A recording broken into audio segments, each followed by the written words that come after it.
Përshëndetje miq të nderuar nga kudo që po më përcjellni. Në këtë video sonte do të mundohem të shpjegoj katastrofën që i ndodhi botës nga lufta kundër Iranit.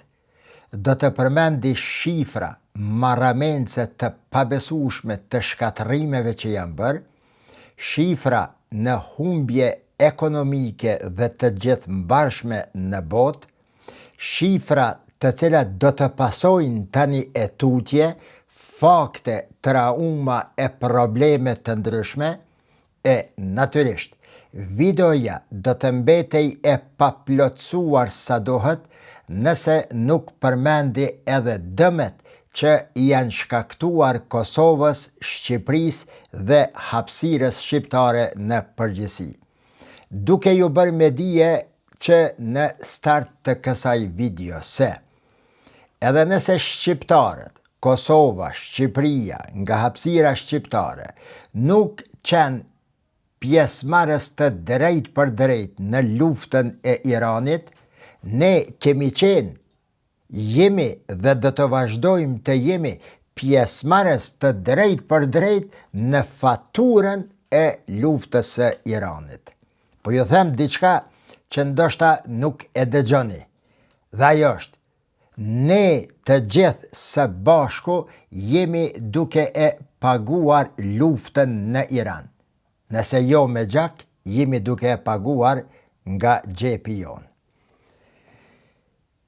Fokusi i temës sonte është analizimi i disa prapaskenave, çfarë ka ndodhur në ato prapaskena në këto 10-12 ditët e një marrëveshje armëpushimi, kush ka ndikuar në zhvillimin e ngjarjeve dhe dinamikave në këto prapaskena dhe çfarë është duke u folur e çfarë është realiteti i asaj që është arritur deri më tani si rezultat i luftës 40 vjeçare të Shebave dhe Izraelit kundër Iranit. Çfarë është ndodhur? Më saktë, ku jemi? A jemi tu e kuptue se çfarë është duke u bë në Iran përreth Iranit në lindjen e mesme dhe gjithandej në botë e sidomos në vende të cilat interesat e tyre janë të ndërthurura ngusht drejt për drejti me lindjen e mesme dhe me Iranin. Shkurt nëse dua të them, e që do të shpjegoj, është duke ndodhur një luftë me fjalë midis Amerikanëve dhe Iranianëve. Edhe Amerikanët, Trump, edhe Iranianët janë duke u munduar që ta paraqesin veten si fitues para opinioneve të tyre. Derisa bota, e gjithë bota, është përqendruar në ndjekjen e lëvizjeve të anijeve në ngushticën e Hormuzit, pas njoftimit të djeshëm të Iranit se po e hap, ku pritej do të kalonin afër 50 anije, por kaluan vetëm 5 prej tyre, sot Irani botërisht nga Ministria e Jashtme bën me dije botën se e ka mbyllur sërish ngushticën e Hormuzit. Pasi Donald Trump doli me mesazhin e tij para Amerikanëve dhe para botës se e fituam luftën dhe u hap ngushtica e Hormuzit dhe ne do të vazhdojmë ta mbajmë të bllokuar blokadën e Iranit, papritmas i erdhi bumerang sikur nga qielli vendimi i zyrtar i Iranit se Republika Islamike e Iranit e mbyll sërish ngushticën e Hormuzit. Presidenti Amerikan e sheh mbylljen e kësaj ngushtice si një nënshtrim i Iranit ndaj vullnetit të tij personal dhe të administratës amerikane, si dhe e lexon si çarmatim ekonomik dhe dobësim gjunjëzim total i Iranit, sidomos në ekonomi. Në të njëjtën kohë, miq, Teherani këtë e sheh si një konsolidim të sovranitetit të tij, kthim i parave të cilat i ka të bllokuara në botë, si dhe fillimi i një epoke të re, të cilën ndoshta kur as në ëndër nuk e kam pa, por që ju erdhi kjo e mirë sikur nga qielli. Se sa do të vazhdoj kjo e mirë, shohim në ditët në vazhdim. Fjala është diçka rreth ngushticës së Hormuzit, e që do ta shpjegoj në minutat në vazhdim. Irani, të nderuar, ka vendosur protokollin, dëgjoni, e korridoreve të koordinuara.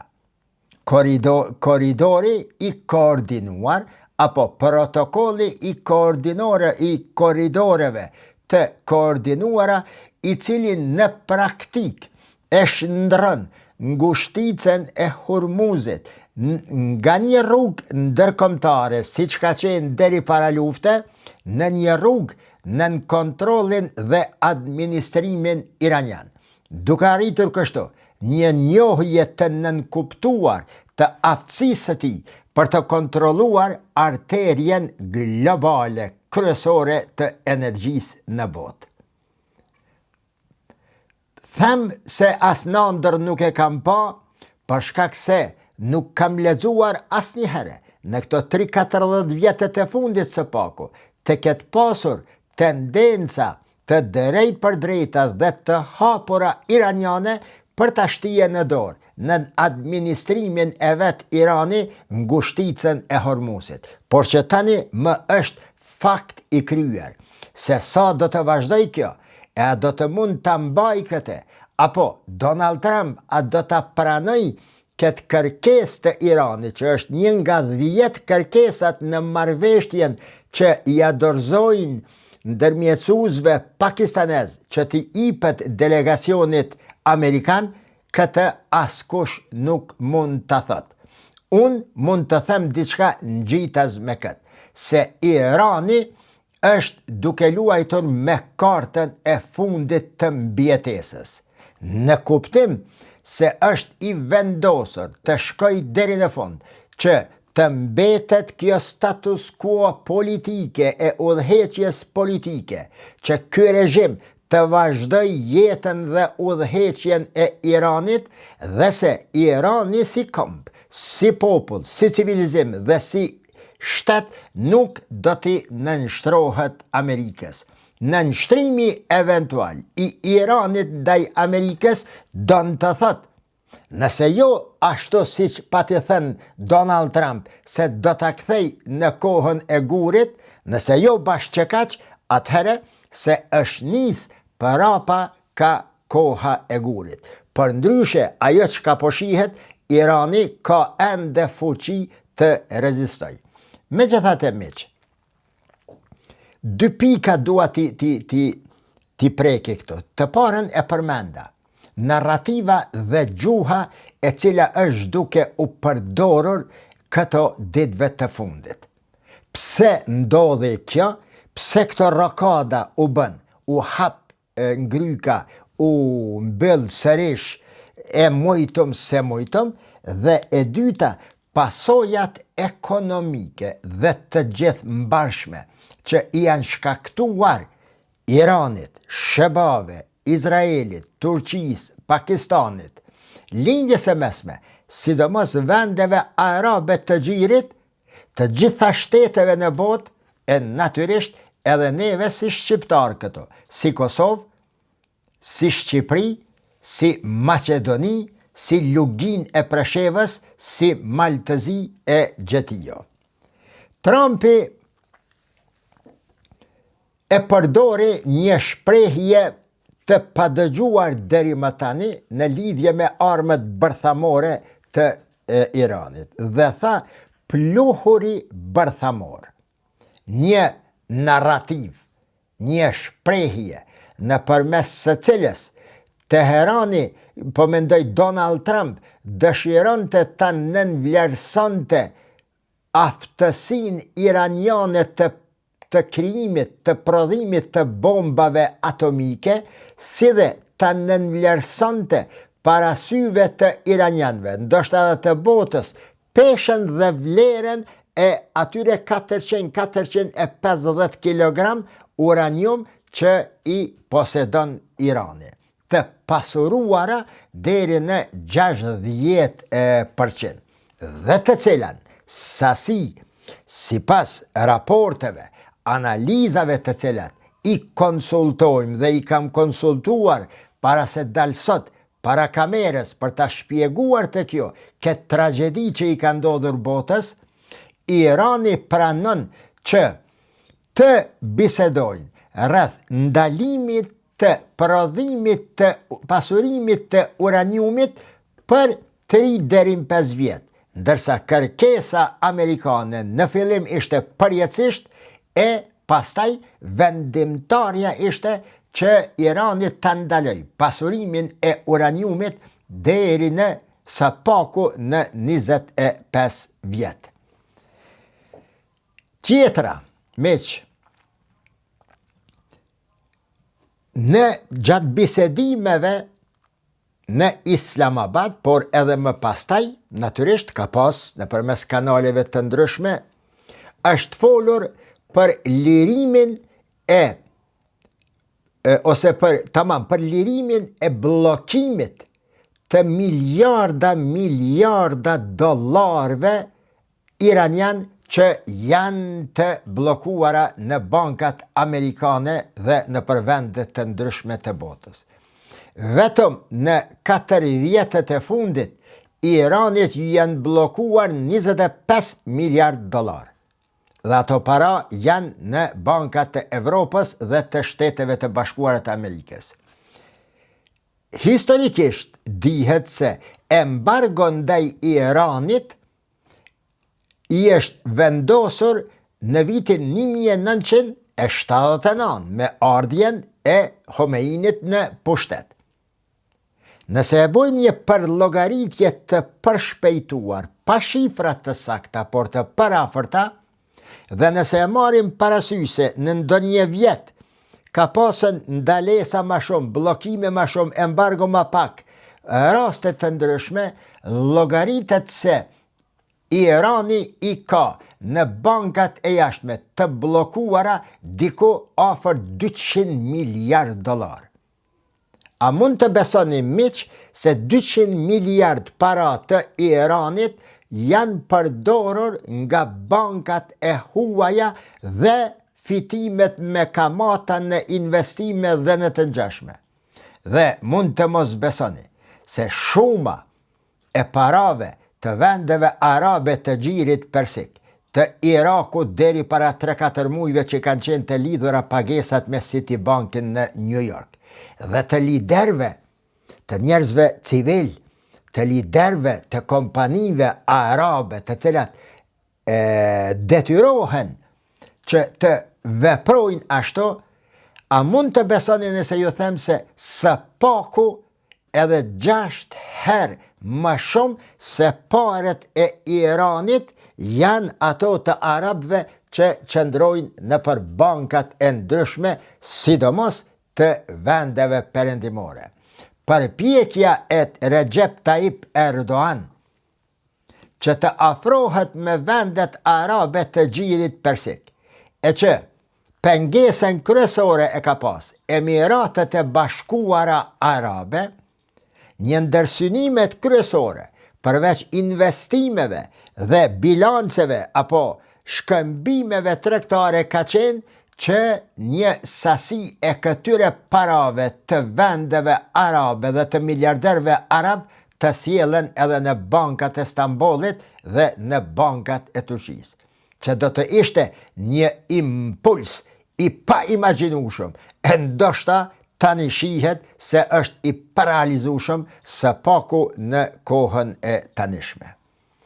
Tjetra, ajo që e rikthej pikën këtë punën në pikën 0 ishte sërish deklarata e Donald Trump, kur tha se ne e hapëm ngushticën e Hormuzit, ne nuk do ta lejojmë, nuk do ta zhbllokojmë blokadën tonë për anije që shkojnë drejt Iranit dhe që dalin nga portet e Iranit për botë, do me thonë, do ta mbajmë të ngulfatur Iranin, dhe tjetra, edhe nëse arrim marrëveshjen për ato 450 kg uranium, ne nuk do të lejojmë që Irani ti rrimar parat e veta që i ka në për bankat të ndryshme në për botë. Me të thënë këtë deklarat dje, zëdhënësi i komandës El Khatamul Anbiya njofton se Irani e rikthen mbylljen e ngushticës së Hormuzit dhe kthimin e situatës në gjendjen e mëparshme, duke nënvizuar zëdhënësi i Khatamul Anbiya se kjo rrugë strategjike do të mbetet nën kontroll të drejt për drejt të forcave të armatosura të Iranit dhe nën mbikëqyrjen dhe administrimin e rrëpt të Iranit. Një fitore, nëse jo e luftës, por me përmbajtje strategjike, një fitore spektakolare e Iranit. Zëdhënësi i Khatamul Anbiya shton se kemi pasur vullnet të mirë që të arrim në një marrëveshje dhe të kthehemi ditëve normale, duke lejuar kalimin e anijeve, duke e zhbllokuar kufizimin e anijeve, por SBA sipas tij vazhdoi me piraterin detare, me pretekstin e blokadës se kinse është e nevojshme që të kontrollohen çka hy dhe çka del nga Irani. Si kundër përgjigje, çështja kthehet në pikën 0. Njëjtë me deklarata si Khatamul Anbiya dhe zëdhënësit të saj, edhe ministri i jashtëm iranian Abbas Araghchi parafërsisht thot se kushtet e armpushimit të cilat ne i kemi vënë mbi tavolinë nuk janë respektuar nga Donald Trump, nga Shtetet e Bashkuara të Amerikës. Andaj ne e mbajmë nën jurisdiksionin ton, nën kontrollin dhe administrimin ton ngushticën e Hormuzit. Një pikë që dua ta përmendi këto, miq, sot Tom Barak, ambasadori Amerikan në Ankara dhe i dërguari special i Donald Trump për çështje të Sirisë dhe Libanit, sot e jep një deklarat, jo e para e këtij lloji, por detyrimisht bombastike, në të cilën deklarat shihen novacione, shihen lavdata, shihen fjali të përzgjedhura për presidentin e Turqisë dhe për rolin e Turqisë në lindjen e mesme dhe tani në luftën e Iranit. Duke dhënë të nënkuptohet se Shtetet e Bashkuara të Amerikës janë teje të shqetësuara nëpërmes lavdatës, janë teje të shqetësuara për shkak se dolën disa zëra se Turqia në rast nevoje shumë shpejt mund të mbyll ngushticën e Bosforit. Në të njëjtën kohë, përderisa flitej për deklarata, edhe nëse jo zyrtarisht të thëna, nga Ministria e Jashtme turke, apo nga zyrtar, nga Ankaraja zyrtare, në të njëjtën kohë, Irani kërcënon se përveç ngushticës së Hormuzit do ta mbyll edhe ngushticën e Babul Mandab.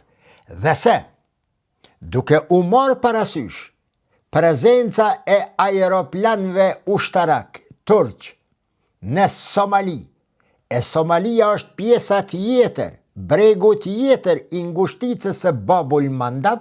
Babul Mandab është Jemeni aty, ku futet nga aty në detin e Kuq dhe del pastaj te Izraeli lart dhe te kanali i Suezit, te Aqaba, knej te Jordania, pra është arteria kryesore për të cilën është bë edhe lufta tripalshe.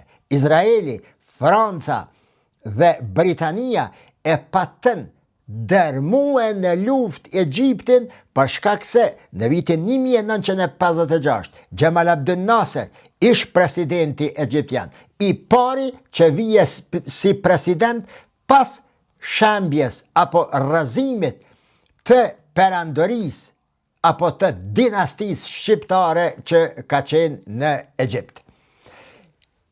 Që kjo kanal i Hormuzit se do të mbyllet, siç deklaron, siç pati kërcënuar Irani, prezenca e aeroplanëve ushtarak dhe infrastrukturës tjetër dhe logjistikës së nevojshme në ishullin e Sudanit dhe në Somali, si kundërpërgjigje ndaj interesimeve të Izraelit, që ta mbanë në kontroll edhe ngushticën e Hormuzit, bota ngritet në këmbë, ajo pjesë e botës që interesat ekonomike dhe strategjike të tyre ndërlidhen ngushtë me këto dy detra, nga ku kalojnë mbi 40% e transaksioneve ekonomike, e plehrave kimike, e gazit, e naftës dhe produkteve të tjera, të cilat shkojnë për në Kinë dhe vinë nga Kina dhe vendet e tjera të Azisë, këndej ka Evropa, Afrika e deri në kontinentin e Amerikës. Prandaj e shoh se deklaratat e Tom Barak në një kohë kaq të ndjeshme për t'i dhënë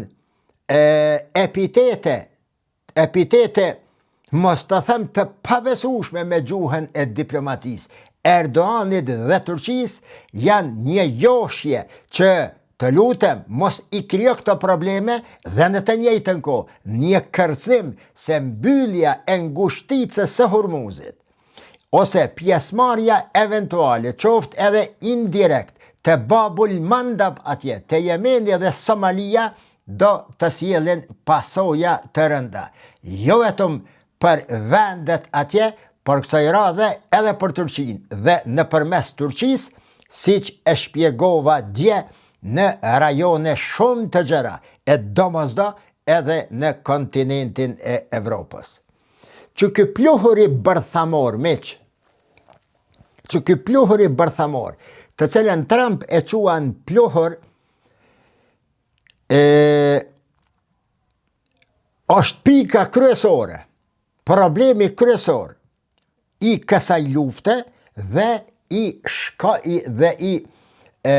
jo vetëm i kësaj lufte, po edhe krejt potenciali diplomatik, negociator është zhvilluar në njërin prej në 3 nga 10 pikat që paraqiten në marrëveshjen për armëpushim. Kryesorja në këto 3 nga 10 të tjerat është pikërisht çështja e pluhurit, siç e quan Donald Trump, pluhuri bërthamor. Irani mohon tani më kategorikisht transferimin e uraniumit në SHBA, asnjë gram më nuk do të shkon, dhe botërisht, siç e thash pak më parë, e shpall ngushticën e Hormuzit si pjesë administrative dhe pandashme e Republikës Islamike të Teheranit. Kjo është ajo çfarë është zhvilluar, duke dashur me përfundu çet pjesë edhe me një fjali të rëndësishme. Kina është targeti kryesor dhe në të njëjtën kohë është parapaskena kryesore që i përgadit ngjarjet dhe i rri afër Iranit për ta shtyer përpara negocimin me Amerikën, mirë po pa prekur interesat kineze. Andaj, sikur edhe para luftës, për shkak se kanë raporte specifike mes tyre. Mos t'i përsëriti këto. I kam thënë në nga videot e kaluara, 2 video përpara, raportet kinezo-iraniane, raportet ruso-iraniane, para 4-5 dite ka qenë kjo video, si janë zhvillu dhe cilat janë përmasat ekonomike dhe strategjike midis këtyre 3 vendeve. Këto dua ta them këtë si pjesë e parë e kësaj video, se Kina është akumulatori, generatori, rotori kryesor që e shtyn përpara faktorin iranian dhe i riafër faktorit iranian që të mos dorëzohet dhe gjunjëzohet ashtu siç ndodhi me Maduron dhe me Venezuelën e tij. Cilat janë damet që janë shkaktuar nga këto. Para se ta nisi të flas për dame, një gjë është tejet e ndjeshme dhe mendoj se do të jetë pika rreth së cilës, për shkak të së cilës mund të rinis lufta, që besoj shumë. Është vendimi përfundimtar i Iranit që pa kompenzimin e dëmeve që i janë shkaktuar Iranit gjatë kësaj lufte dhe luftës 12 vitore, nuk do të ketë tërheqje mbrapa. Vetëm nëse vërtet, siç pa ta thonë më parë, kanë vendosur me shkue në vetvrasje kolektive iranianët, si japonezët gjatë luftës 2 botnore dhe ka raste edhe të tjera. Irani po i kërkon fond për këta, mos agresion nga SBA, kontroll iranian mbi Hormuzin, pranim të pasurimit e bërthamor, heqje e sankcioneve, kthimi që atyre qindra miliardave dollar, dëm shpërblime, së paku 270 miliard dollar që i ka deklaruar qeveria e Iranit, sasien e dëmeve dhe tërheqje totale deri në ushtarin e fundit të forcave amerikane nga vendet arabe përreth Iranit dhe nga lindja e mesme totalisht. E që kjo e prek edhe interesin iranian që është në Liban, vend që ka qenë pjesë e marrëveshjes, se Libani hy në nenet e marrëveshjes për armëpushim, por që pasi pranohet njerë nga Amerikanët, e ndryshojnë dhe thonë se i Libani nuk është pjesë e kësaj marrëveshje, andaj Izraeli fillon goditjen e Iranit, sa sot në mëngjes po shkruhet dhe po thuhet se Izraeli deri më tani e ka pushtuar dhe aneksuar së paku 1/3 e teritorit të Libanit. Negociatat fillunkin se në Washington atje, midis Iranit, Libanit dhe Izraelit, pa u përfill vullneti i Hizbullahut, e që ma mërmenja, edhe nëse ma mërmenja se do të arrihet një marrëveshje që nga 1948, kur nuk jenë konë rahat ato vene, Libani dhe Izraeli, njëre për shkak të palestinezve, pastaj për shkak të OQP-s, pastaj Sabrave Shatila, masakra, genocidi mbi Sabrave Shatila, pastaj në 80-91 ndokët krimi Hizbullahut, pastaj financat e Iranit, pastaj qëndresa shiite që është në Libana dhe që do të jetë faktor determinant dhe vendimmarrës sikur të krishterët dhe muslimanët sunnit në Liban. Për shkak të këtyre seneve, unë mendoj se vështirë se mund të arrihet ndonjë paqe. Në fakt, këto të çështja e Libanit edhe a është pjesë, a nuk është e uraniumi, a ka lshu për Amerika, CNN dhe New York Times raportonin të kundërtën e asaj që e thoshte administrata e Donald Trump, e vetë edhe Donald Trump, dhe në fund në mënyrë botërisht shkruanin, sidomos dhe New York Times, duke i cilësuar raportimet e Donald Trump si raportimet të rreme dhe që e bëri pastaj Trumpin të kritikoj ashpër dhe botnisht mediat amerikane me thekë të posaçëm CNN-in dhe New York Timesin. Miq, damet, zyrtarisht Irani njofton se dëmet që i janë shkaktuar Iranit janë në vlerë 270 miliard dolar për 40 dita, pa u llogaritur dëmet që kanë me dal nga riparimi i ndërtesave, objekteve të tjerave, infrastrukturës, shkollave, akademive, universiteteve, xhamive dhe të ngjashme që kanë kushtuar 270 miliard dolar. Irani po thot, pagumi deri në centin e fundit, ndash une me e ndal luftën përndryshe deri në ushtarin e fundit.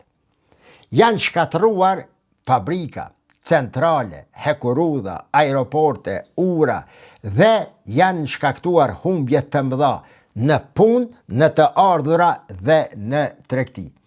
Vetëm kostot e riparimit të vetëm infrastrukturës energjetike llogaritet të arrijnë midis 19-23 miliard dolar të riparohet vetëm një sektor nga sektorët e shumt të tjerë që janë shkatruar në Iran.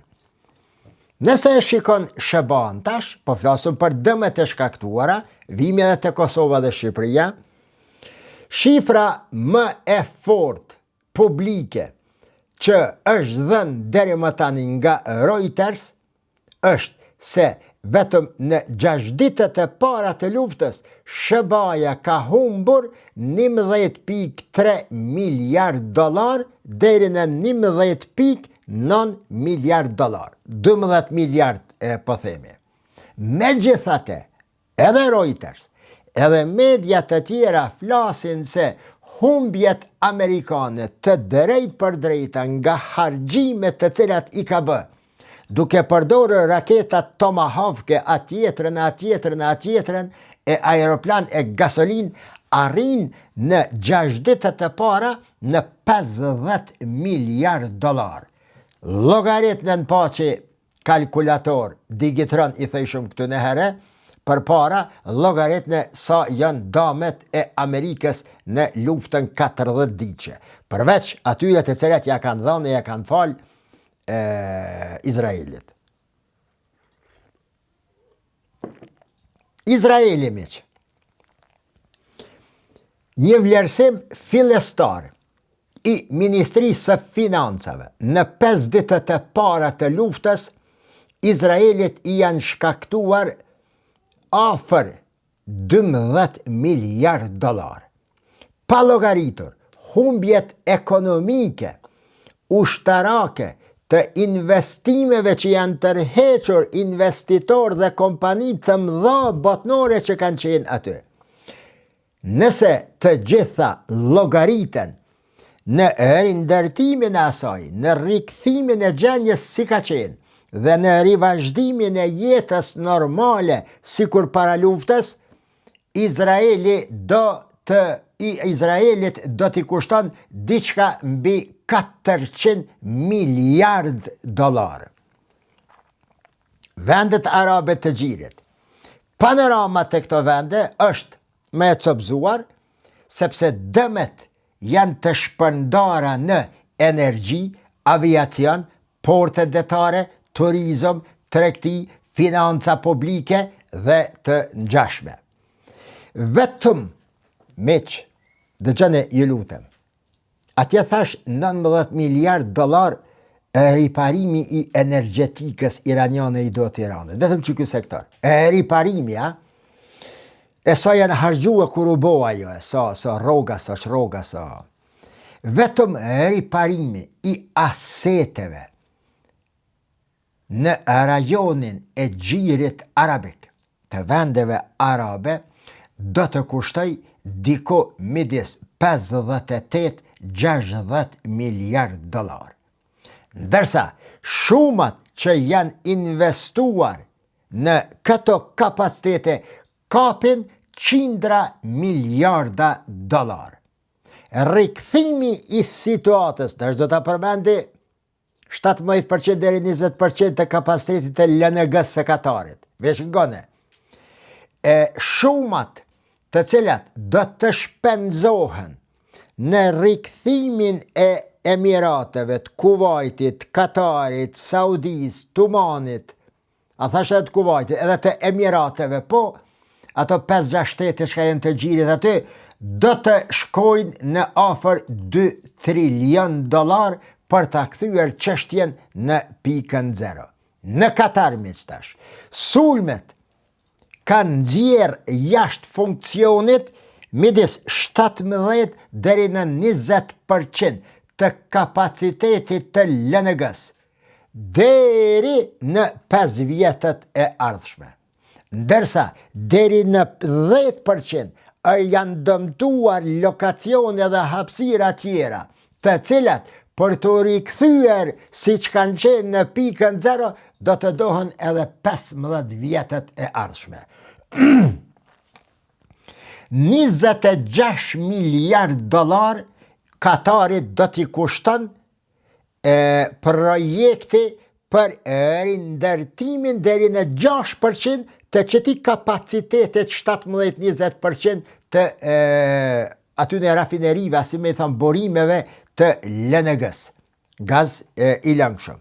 Në Emiratet e Bashkuara Arabe, pati dëmtime në aeroporte, ndërprerje serioze të aktivitetet të gjithëmbarshëm të jetës atje, ndërsa Bahreini dhe Iraku pan përkeqësimin e profilit fiskal dhe të kreditit për shkak të varësisë nga eksporte që kalojnë nga ngushtica e Hormuzit. Nëse miq kërkojmë një shifër të thjeshtë vetëm për goditjen energjetike rajonale, lufta kundër Iranit ka hequr nga tregu global diko midis 500 milion fuqi dhe 700 milion fuqi naft dhe kondenzate të tjera të naftës. Me një vlerë të humbur afër 100 miliard dollar. Dhe kjo ka të bëj deri me 17 prill, jo deri në ditën e sotshme. Dërsa pas 17 prillit, nuk di cila datë sot, prej 17 prillit edhe tash, shtoja edhe 32% humbje ma shumë nga bllokimi i shitjes së naftës në tregjet globale. Edhe kjo nuk është faturë e gjithë luftës, por është një tregus shumë i fortë se sa e rënd ka qenë goditja vetëm në anën e ofertës energjetike, si rezultat i luftës së Izraelit dhe Amerikës kundër Republikës Islamike të Iranit. A nuk kam të drejtë, miq, me e marë për të mirëqenë,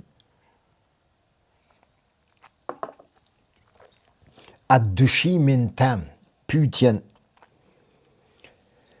me plot dyshim, me një vagon dyshim se a është e mundën SBA-ja, administrata amerikane të mos i ketë para pa këtë humbje.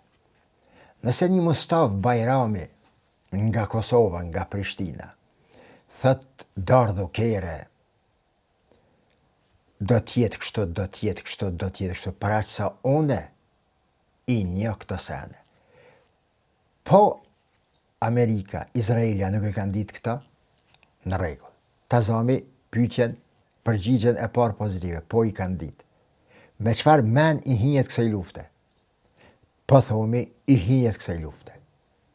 Po, ku a përfitimi A ka përfitim, a ka humbje Amerika nga krijimi i kësaj gjendje katastrofike? E pa parë, meq, jo që nuk i përcjellni vazhdimisht, lejoni të them kështu me modesti, po them, të lutem, vazhdimisht, 8 orë, mos them 10 orë, 12 orë, jam të i përcjell ngjarjet. Me që më është bo edhe obligim tash moral edhe jetik, komunikimi me juve, thuaj se për çdo ditë me video, anemo tash kur t'ja nisëm prej Tanës edhe me live. Apet ju falenderoj për mbështetjen, për interesimin dhe vlerësimin tuaj në live-in e kaluar. Nëse e kanë ditë ku është interesi, apo, thama drejt për drejt, pa pas në interes të këtil, a e kish nis Amerika një luft ka të shumë? Në triliona, e shehni tash FMN-ën e atjetër në bakën bëtor, çfarë raporte japin, të trishta, meq. Do me thonë, është një, si dhejke Rahman Morina. Ka dishka këto, bre. Nuk muj me besu nëse është nis kjo luft pa u dit pasojat. A pet po thëmë, unë e pej Prishtinës thësha, ka me dal problem, damet, shkatërimet e dyanshme, e trianshme, kanë me dal të pa imaginushme. Ku është gabimi jem nëse këtë që e shoh e thëmë në kohën e duhur për shumë kë thënje e gabuar apo thënje para kohë. Sepse s'pe shohin edhe tjerë që ka të ndodh, edhe unë do të me thonë kur ta shohin krejt. Jo më rëbajt, ka një dalim. Ka një dalim prej ati që e përcjell një proces për orë të tëra, për çdo ditë, 7 orë njaft, 30 ditë në muaj, dhe ati i cili lexon kapak ose i përcjell videot e këto ose dikon atje. Ka një dalim. Dhe me thonë, humbje të parashë. Ku është interesi i Izraelit këto? Ku është interesi i Izraelit në luft me 7 shtete arabe? Po a kanë bre nana ata pilot, ata njerëz, ata ushtar, po. A kanë dhimbshmëri, a qasi bindje. Nuk e di, si kun pas, si kun vizitu, po. Nuk ma mërmenja bre me pas asi bindje populli aty që populla imi të gatshëm me 450 milion, bile 100 milion Iran ka me 600 milion vllon njerëz të liftua kur panal. Pa, shumë problem. Nejse. Andaj, po them, ka dishka këto që e ardhmja ka me qitë. Unë e muj të prejudikoj dishka. I kam ato në kry, po janë qaq të pabesueshme edhe të unesa, nuk po duhe me tingëllue si konspiracione këto. Po presëm edhe pak dhe i qesë si analiza me izën e Allahut. Si do që të jetë. 700, 600, 700, 800 milion fuqi naft dhe kondenzat janë largue. Afër 100 milion larë dame deri me 17 prill. Sa i përket vendeve aty, ma u këthyje bota si tërsi, fillimisht dua ta bëj një sqarim këto. Pas ka shkue 14 minuta. Me që do të me bot dallimin sikur sistemin ndërkombëtar që themi i botës, rendi politik botnor edhe rendi ndërkombëtar. Kanë dallime këto. Po, do të me pas një dallim midis dëmit të drejt për drejt dhe kostës makroekonomike globale për ta kuptuar ato çfarë i ka ndodhur tragedin që po e quaj unë e botës. FMN-ja, meq, me njëherë, pas 7 ditë luft, e tash ka ndryshuar edhe ma shumë, e uli parashikimin e rritjes globale për vitin 2026 në 3.1, me që më barë ishte 3.3%. Natyrisht për shkak të luftës, për 7 dita, në databazën e vetë, FMN-ja e vendos ekonominë botërore. Në vitin 2026, rreth 126.3 trilion dolar me çmime korrente. 126.3 trilion dolar FMN-ja e vlerëson ekonominë botërore. Nëse e përkthejmë mekanikisht uljen prej 0.2%, a tham 3.3, 3.1. Kjo jep automatikisht shifrën 252.6 miliard dolar humbje në javën e parë të luftës. 252 miliard.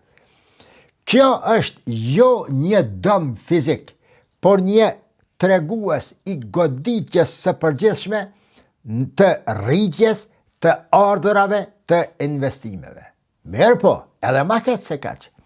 FMN-ja ka paralajmëruar pardje një skenar edhe më të keq. Rritja globale mund të rshqas nga 3.1 që e kemi thonë në 2.5, krahasuar me parashikimin para prak 3.3, kjo nënkupton afërsisht një hendek prej 1.2-1.6 trilion dolar humbje të vendeve të ndryshme në investime. Kjo do të thotë se bota tash e ka humbur me patjetër 1.2 trilionshin, e cila shumë ka qenë dashur dhe është dhënë në për vende të ndryshme, mbase edhe tek ne në Kosovë e Shqipëri dhe gjeografinë totale. Si total miq, Irani 270 miliard dolar, ato tjerat masanej shuma afër 3 trilion. Shëbaja 50 miliard, pastaj 60. A jeni të e pomëre, përpara kemi fol me banka, tani dikur e nisëm me cent, tani me miliona, tash jemi të fol për trilion, për miliarda e qindra miliarda, sikur më konën qindra euro. A jeni të e pa ku ka ardhë bota, miq? 50 trilion, 60 trilion humbje në ekonomi, në turizëm, dalja investimeve arabe, për shkak se s'kan me pas pare dhe s'kan me pas besim, veç një kafshin mishtien thes, edhe me jam mshel kryte, me thonë gjithi paret, se i ke folën të Muhammed bin Selman të Nahjan të Mektum të atje, thani e të tjera, edhe të ngjashme. Humbjet amerikane nga kjo, edhe si harxhim, edhe si investim në prodhim të një tutje, edhe të ngjashme, do të jenë në qindra miliarda dolar dhe atë do të paguajnë qytetarët publiku amerikan. Izraeli po flitet për dhjetra e qindra miliarda dolar, arabët e gjirit persik me rokaqejt, cili pe boj matë madhe, sa pe qënë shpijen, një katë ma shumë se kojshia, e thojnë shqiptarët këtë fjallë. Katari së paku për 5 vjet, e ajo tjetra për 15 vjet me rikthyje prodhimin e gazit, humbjet totale që i vinë botës, vendet e punës, investimet, pagat, shpenzimet, ushqimi, ngritja, inflacioni, si rezultati mungesës së gazit të Katarit deri në 17% për 5 vjetet e ardhshme, e 15 vjetet e ardhshme deri në 10% dhe të ngjashme. Pra, në kuptimin makroekonomik të botës, deri tani lufta botës mund t'i ketë kushtuar në ma shumë se 15 trilion dolar. 15 trilion dolar, po flasim për një luftë 7 ditore. Analizat e luftës 40 ditore jam të i pri të u bo update, të u updateu. dalin edhe i ndajmë ato në të ardhmen.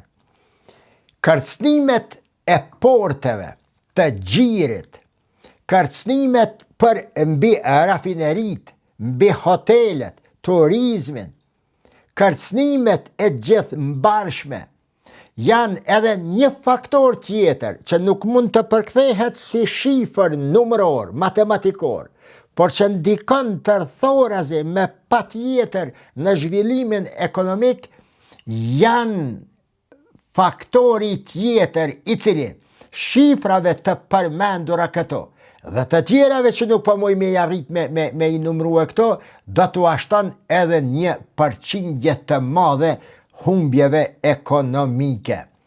Embargoja, miq, është arma më e rrezikshme kundër Teheranit. Parandalimi i tregtisë detare iraniane është i vetmi mjet që mund të realizoj dëshirën dhe kërkesën e Netanyahut për rrëzimin e regjimit iranian, nëse vazhdon gjatë kjo blokadë e blokadës. Mirë po, në hijen e kësaj që e thash, kjo blokadë e blokadës, të cilën e ka imponuar bota, ky Trump, botën po e kthen me vite prapa, mos të them, shumë shtete për dekada prapa në ekonomit e tyre.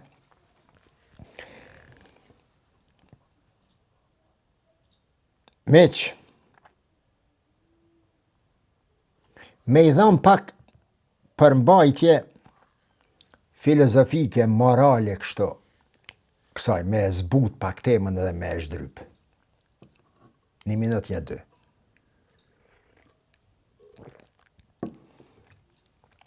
Historia njerëzore, që aty 3.500, 5.000, mos thëm 6.000 vjet njifët, si historia njeriut, jo si historia botës, që 5-6.000 vjet. Në që të 5-6.000 vjet, meq, veç 300 deri në 400 vjet, njifët se nuk ka pas lufta të mëdha. Që i bje se as 10% e historisë njerëzore nuk u konën pa lufta. Kur e këshyr Baruch de Spinozën, një filozof holandes, cilin e kam lexuar me përkushtim, sidomos teoritë e tij mbi Zotin, Zoti. Është Baruch de Spinoza thot natura naturata dhe natura naturans. Zoti është dyanësor. Bipolariteti i Zotit, i qenjes së Zotit. Nga njëra anë është natyra që krijon, nga ana tjetër është natyra që krijohet, natura naturans dhe natura naturata. Si kundërpërgjigje e Leibnizit për monadet, se bota është e shumt. Ky thet një Spinoza, Descartes thet është dualizmi e të ngjashme, mos me hi. Spinoza është i njohur edhe për qasjet e tij humanistike në filozofi. Edhe thot për shembull, e dini Spinoza ka jetuar 1632-1677. Po, paqja është një virtyt dhe një gjendje mendore e bazuar në mirëdashësi. Pasti Albert Einsteini, pastaj Platoni, shumë herët shumë herët më parë, Aristoteli, Gandhi, të gjithë e përshkruajnë paqen, e livdojnë paqen. Por, edhe tek këta miq, edhe përgjatë historisë, paqja në fakt ka qenë diçka rast i përjashtuar, jo përditshmëri e historisë. Historia ma shumë një ko luftrash se ko paqe.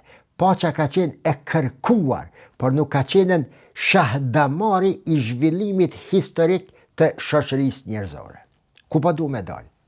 Edhe lufta e tanishme është një nga ato lufta, por asnjëherë, edhe këta filozof, edhe shumë të tjerë, edhe mendimtar islam, asnjëherë nuk përmendet një gjendje kaotike, një dreq kaq i madh, sikur në rastin e 2-3 viteve të fundit të luftrave në lindjen e mesme, e sidomos tani tek rasti i Iranit. Çta Spinoza, çto sene, çto teori Vallahi i kum pas parasysh edhe këto kur kam thënë se Irani ka me dal problem. Lufta kundër Iranit. Por një nuk pe di. Problem problem me konotacion, a do tjetë problem me konotacion për Izraelin dhe Amerikën, apo do tjetë problem me konotacion negativ edhe për ata siç e shkatërron botën edhe e kthyn mbrapa. Si do që tjetë, meq, kështu po duhe me ardhen unë të tema e jeme. Irani e pagoj fakturën ma të rëndë.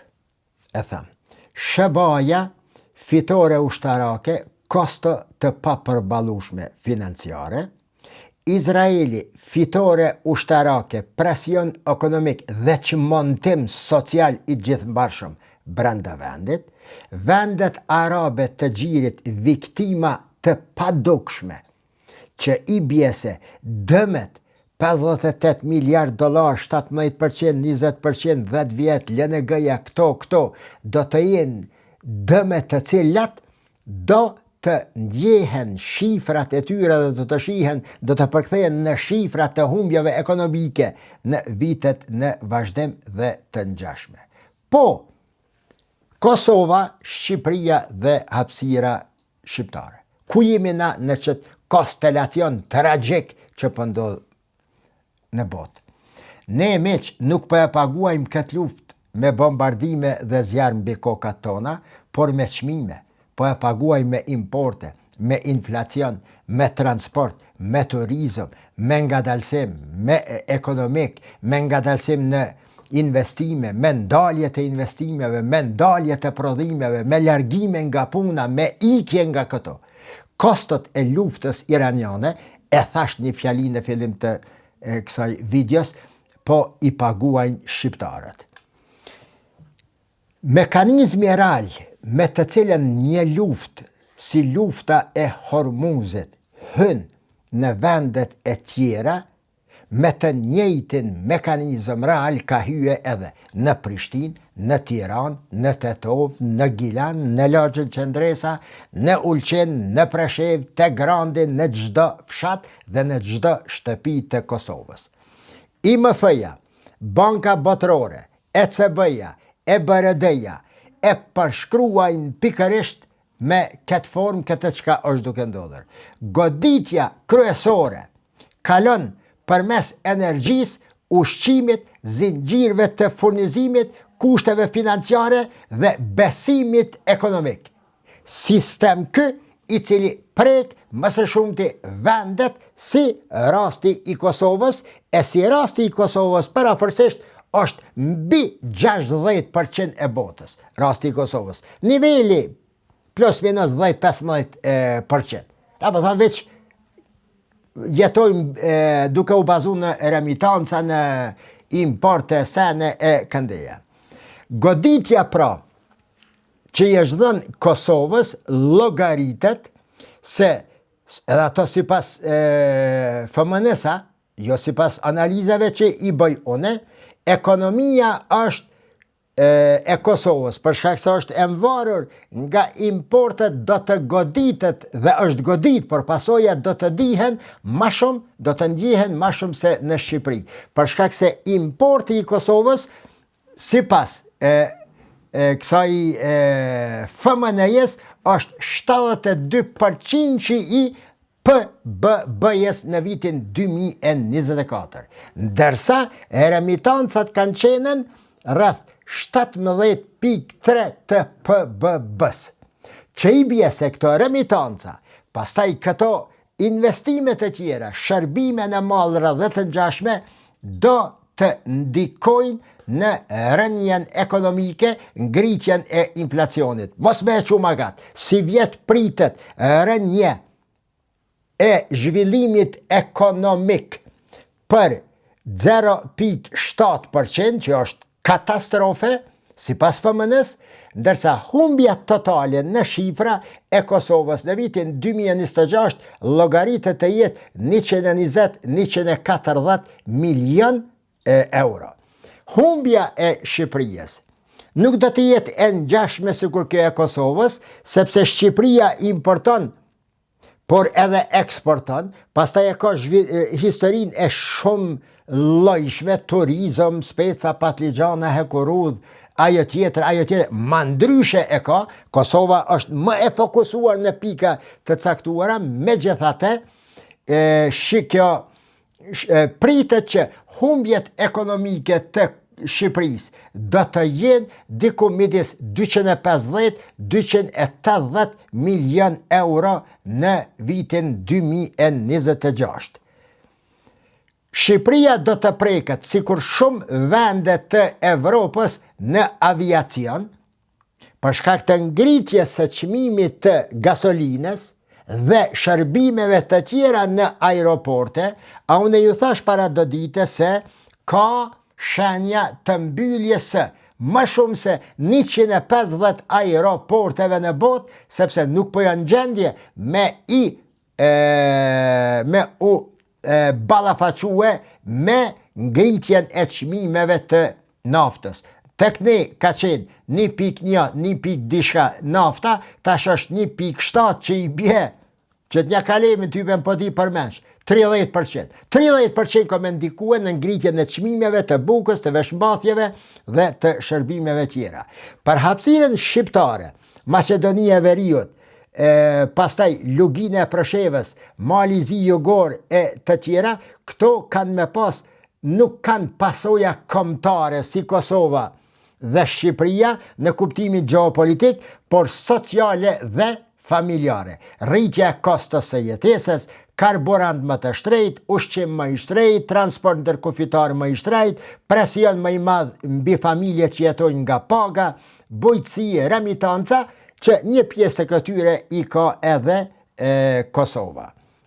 Total, sumarum, miq, ajo që i ka ndodhur botës me luftën që e nisi Shebaja dhe Izraeli, është një ndër tragjedit më të mëdha që njihen në historinë e njerëzimit. Megjithëse, duke u munduar që të jam objektiv, e përmena edhe atë të Barude Spinozës, e të Einsteinit, e të Platonit, e të Hitlerit, e të Aristotelit, e të Gandhit, e të mendimtarëve tjerë, se bota megjithatë ka jetuar dhe është zhvilluar në për periudha të ndryshme të luftës. Ka pas lufta edhe përpara.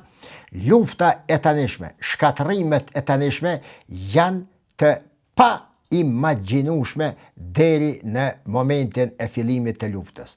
E nëse janë imagjinu, nëse është bë plan fizibiliteti, janë ditë pasojat dhe megjithatë është nis, atëherë mund të konkludohet se ka një mekanizëm në botë i cili vetëdijshëm po punon për shkatërimin e botës dhe shkatërimin në përmasa ekstreme të njerëzimit në përgjithësi. Natën e mirë.